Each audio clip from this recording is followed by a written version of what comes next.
Everyone, welcome back to my new video. आज हम fundamental का एक नया टॉपिक कोल्ड एप्लीकेशन देखने वाले हैं। तो बेसिकली हम कोल्ड एप्लीकेशन का इस्तेमाल थ्योरेप्यूटिक पर्पस से करते हैं, यानी कि जब किसी पेशेंट को लोकल या फिर जनरल रूप से ठंडक पहुंचाना होता है तो हम कोल्ड एप्लीकेशन का इस्तेमाल करते हैं।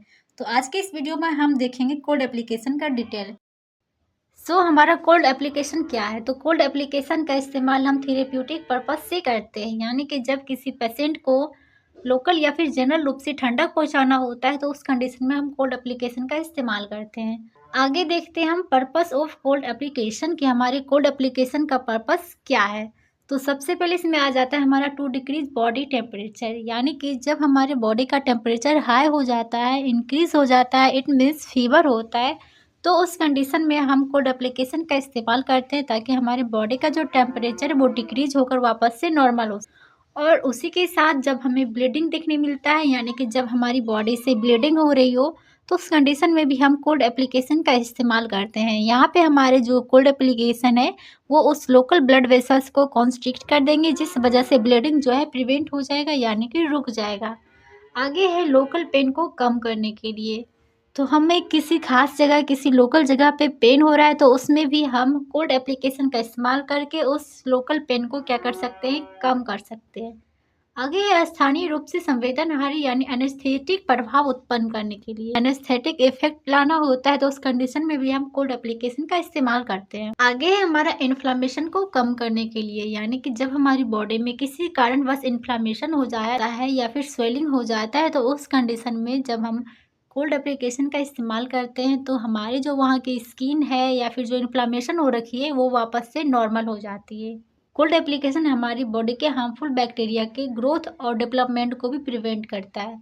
उसी के साथ बॉडी में स्वेलिंग हो, गैंग्रीन हो, तो इन सारी चीज़ों में हम कोल्ड एप्लीकेशन अप्लाई कर सकते हैं। हमारी जो कोल्ड एप्लीकेशन है बॉडी के जो मसल्स हैं उसे रिलैक्स करते हैं। आगे हमारा कोशिकाओं के चयापचय को कम करने के लिए, यानी कि हमारे बॉडी के जो सेल्स हैं उसके मेटाबॉलिक रेट को कम करने के लिए हम कोल्ड एप्लीकेशन का इस्तेमाल करते हैं। मरीज को ठंडक प्रदान करने के लिए भी हम कोल्ड एप्लीकेशन का इस्तेमाल करते हैं, ये मैंने यहीं पे बता दिया है।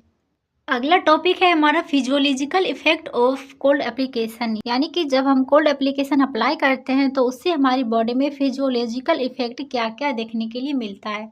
तो सबसे पहले हमारे कोल्ड एप्लीकेशन अप्लाई करने से हमारे जो सेल्स हैं बॉडी में, यानी कि जिस लोकल जगह पे हमने कोल्ड एप्लीकेशन अप्लाई किया है वहाँ पे जो हमारी सेल्स हैं उसके मेटाबॉलिज्म रेट कम हो जाएगा। उसी के साथ वहाँ का लिम्फ फ्लो भी कम होगा, ब्लड फ्लो कम हो जाएगा और मसल टोन भी हमें कम देखने के लिए मिलेगा। और जो बॉडी में जो हमारी सेल्स के मेटाबॉलिक रेट कम होने की वजह से ऑक्सीजन का जो खपत है वो भी कम हो जाएगा और उसी के साथ हमारे जो ब्लड वेसल्स हैं वो कॉन्स्ट्रिक्ट हो जाएंगी। ओके, तो ये सारे थे हमारे physiological effect of cold application. हमारा अगला टॉपिक है कंट्राइंडिकेशन ऑफ कोल्ड एप्लीकेशन, यानी कि कौन सी कंडीशन में हम कोल्ड एप्लीकेशन का इस्तेमाल नहीं करेंगे। अगर मसल स्पाज्म की स्थिति हो तो उस कंडीशन में हम कोल्ड एप्लीकेशन का इस्तेमाल नहीं करेंगे। डायबिटिक पेशेंट है तो नहीं करना है हमें। अगर पेशेंट का बॉडी टेम्परेचर कम रह रहा है या फिर उसे रैगर आ रहा है तो वैसे पेशेंट में भी हमें कोल्ड एप्लीकेशन का इस्तेमाल नहीं करना है, क्योंकि पता नहीं कब टेम्परेचर उसका बहुत ज़्यादा कम हो जाए, हाइपोथर्मिया में चला जाए, हाइपोथर्मिया में जाने की वजह से पेशेंट डेथ कर जाए।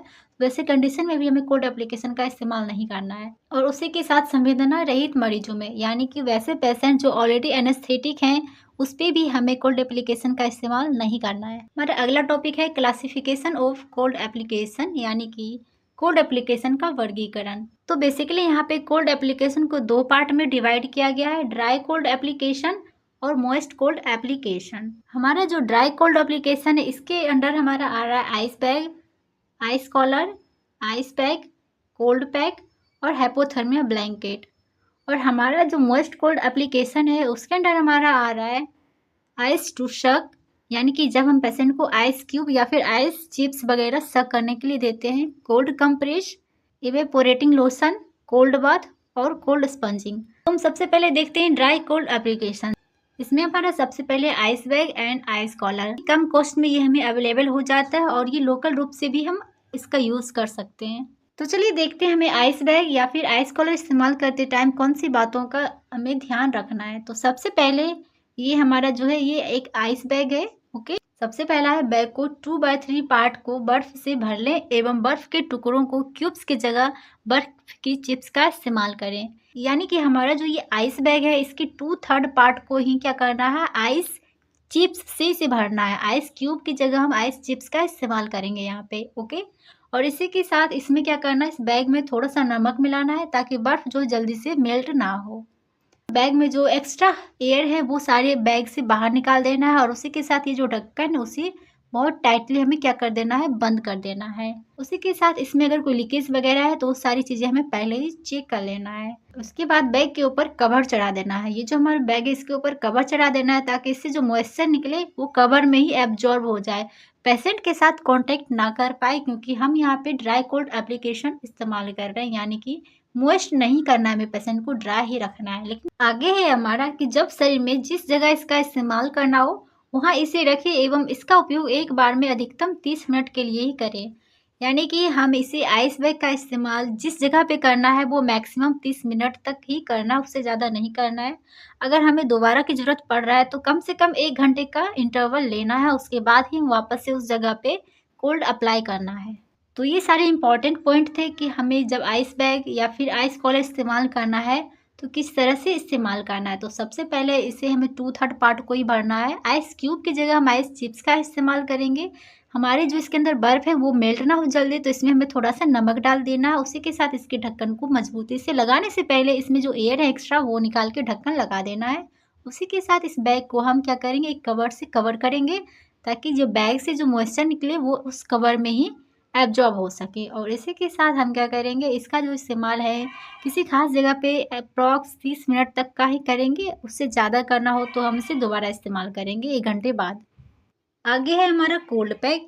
ये जो कोल्ड पैक है हमें मार्केट में रेडीमेड मिल जाता है, यानी कि मार्केट में हमें ये बना हुआ मिलता है। इस पैक के अंदर जो है केमिकल और फिर नॉन टॉक्सिक सब्सटेंस भरे हुए होते हैं। ये अलग अलग तरह का मिलता है। कुछ कोल्ड पैक ऐसे होते हैं जिससे कि हम फ्रीजर में से निकाल के इस्तेमाल कर सकते हैं। कुछ कोल्ड पैक ऐसे होते हैं जिसे कि हम फ्रीज नहीं करते हैं, क्योंकि उसके अंदर जो केमिकल और नॉन टॉक्सिक सब्सटेंस है उसके अंदर भरे हुए उसे हम दबाते हैं। दबाने की वजह से उसके अंदर जो केमिकल सब्सटेंस है वो आपस में मिलकर क्या बनता है, ठंडा बनता है, जिससे कि हम पेशेंट पे डायरेक्ट इस्तेमाल कर सकते हैं। आगे है हमारा हाइपोथर्मिया ब्लैंकेट। तो हमारा हाइपोथर्मिया ब्लैंकेट क्या है? तो हाइपोथर्मिया ब्लैंकेट एक विशेष प्रकार का ब्लैंकेट होता है जिसका तापमान नियंत्रित कर मरीज का तापमान कम किया जाता है। एक उपकरण इस ब्लैंकेट से अटैच रहता है जिसके जरिए इसके अंदर के घोल का तापमान नियंत्रित किया जाता है। कुछ इस तरह का हमारा हाइपोथर्मिया ब्लैंकेट होगा, ओके। इसके अंदर जो है कुछ सॉल्यूशन भरा हुआ होगा, यानी इसके अंदर जो है कुछ सॉल्यूशन भरा हुआ होगा और इसी के अंदर कुछ जो है कि डिवाइस कनेक्ट किया हुआ रहता है। ये जो डिवाइस कनेक्ट किया रहता है इस सॉल्यूशन के टेम्परेचर को घटाता या फिर बढ़ाता है। हमें पेशेंट का टेम्परेचर कितना ले जाना है उसके थ्रू हम इस सॉल्यूशन का टेम्परेचर कंट्रोल करेंगे और इसी से हम पेशेंट का जो टेम्परेचर है उसे कम करने का कोशिश करते हैं। तो ये हमारा हाइपोथर्मिया ब्लैंकेट हो गया। चलिए आगे देखते हैं कि हमें हाइपोथर्मिया ब्लैंकेट इस्तेमाल करने से पहले कौन कौन सी चीज़ों का ध्यान रखना होता है।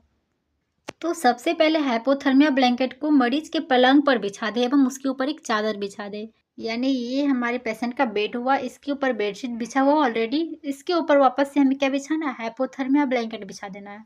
उसके बाद उस ब्लैंकेट के ऊपर हमें फिर से यहाँ पे एक चादर बिछा देना है, ओके। उसके बाद यहाँ पे हमारा क्या होगा, पेशेंट यहाँ पे हमारा लेटा हुआ होगा। आगे कहता है अब ब्लैंकेट को मशीन से जोड़ दें एवं वांछित टेम्परेचर सेट कर लें। उसके बाद जो हमारा कनेक्टर है उस डिवाइस का वो हमें कनेक्ट कर देना है, किससे, ब्लैंकेट से। और उसके बाद हम क्या करेंगे, कितना टेम्परेचर लेना है वो हमें सेट कर देना है, ओके। स्टार्टिंग में हमें टेम्परेचर नॉर्मल रखना है, यानी कि 98.6 डिग्री फ़ारेनहाइट ही रखना है। उसके बाद धीरे धीरे जो है 15 मिनट में लगभग 2 से 3 डिग्री फ़ारेनहाइट टेम्परेचर हमें क्या करना है, घटाना है यहाँ पे, ठीक है।